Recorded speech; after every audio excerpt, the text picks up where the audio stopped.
ಆಯ್ತಾಯ್ತು, ಕಾಣಿಸ್ತು ಇಲ್ಲೇ ಕಾಣಿಸ್ತದೆ. ಮಂಡಲದ ಹಾವು, ಮಂಡಲದ ಹಾವು ಅಂತ ಕರಿತೀವಿ ಇದನ್ನು. ಇದೊಂದು ವಿಷಕಾರಿ ಹಾವು ಅಲ್ಲ, ಕಚ್ಚಿದಾಗ ಅಂಗ ಕೊಳಿತದಲ್ಲ ಆ ಕಡೆಗೆ ಕೊಳಕು ಮಂಡಲ ಅಂತ ಹೆಸರು. ಅದಕ್ಕೆ ಮಂಡಲದ ಹಾವು ಅಂತಲೇ ಕರೆಯೋದು ಇದನ್ನು. ನಿಮ್ಮಲ್ಲಿ ಸಣ್ಣ ಪುಟ್ಟ ಸಸ್ಯಗಳಾಗ್ತಿರಲ್ಲ, ಸಸ್ಯಗಳನ್ನು ಮಲ ತಿಂತದೆ, ಮಲ್ಲು ಮರಿ. ಅದನ್ನು ಹತೋಟಿಲಿಡೋ ಕೆಲಸ ಮಾಡ್ತೇವೆ. ಅಷ್ಟು ದೊಡ್ಡ ದೊಡ್ಡ ಜೀವಿಗಳನ್ನ ಬೇರೆ ಹಾವುಗಳು ತಿನ್ಲಿಕ್ಕಾಗಲ್ಲ, ಇವುಗಳು ತಿಂತವೆ ಅದನ್ನು. ಹೌದೌದು, ದೊಡ್ಡ ದೊಡ್ಡ ಜಮೀನು ಇರಬೇಕು ಹಾವುಗಳು ಇದ್ದಷ್ಟು ನಿಮಗೆ ಅನುಕೂಲ. ಆದರೆ ನಾವು ತಿರುಗಾಡ್ಬೇಕಾದ್ರೆ ನೋಡ್ಕೊಂಡು ತಿರುಗಾಡ್ಬೇಕಷ್ಟೆ. ಅದು ಇಲ್ಲಿ ನಾಗರಾವ್ ಆದ್ರೆ ಸರಿ, ಹಾವುಗಳು ಒಂದೇ ಅಲ್ವಾ ಹಾವು ಅಂದ್ರೆ. ಕೊಳತು ಸತ್ತೈತೆ ಅಲ್ಲ, ಇದಕ್ಕೆ ಚಿಕಿತ್ಸೆ ಉಂಟು ನಮ್ಮಲ್ಲಿ. ನಮ್ಮ ಹುಡುಗನ ಬಾಬುನಿಗೆ ಬಚ್ಚಿಬಿಟ್ಟು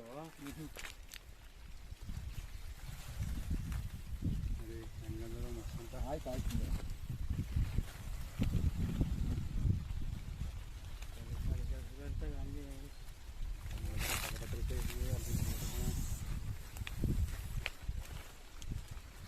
ಏಟಾಗಿದ್ದ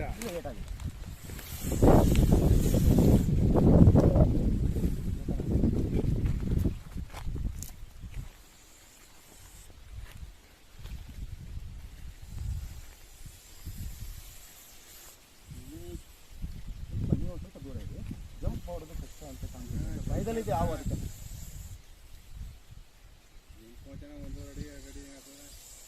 ಹಾಂ 3 ಅಡಿವರೆಗೂ ನಿಗಿರ್ತದೆ. ಹೋಗ್ಕೊಂಡು ಹಾಕಿದ್ದಾನೆ ಹತ್ರ ಬಾ, ನೀನು ಅಷ್ಟೊಂದು ನೀನು ನಿಂತ್ಕೊಳ್ಳಲ್ಲ, ಅವ್ರು ಇಟ್ಕೊಂಡು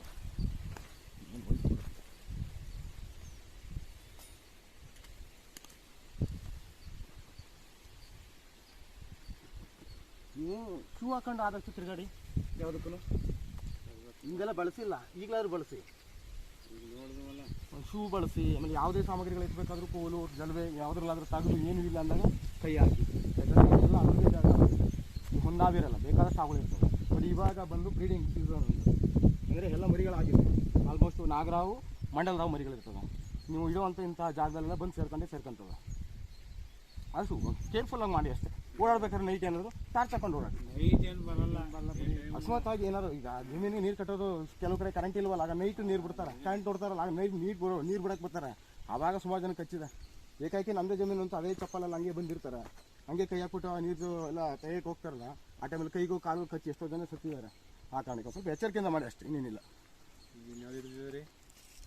ಇವತ್ತು ಇದೇ ಮೊದಲನೇ ಹಾವು ನನಗೆ.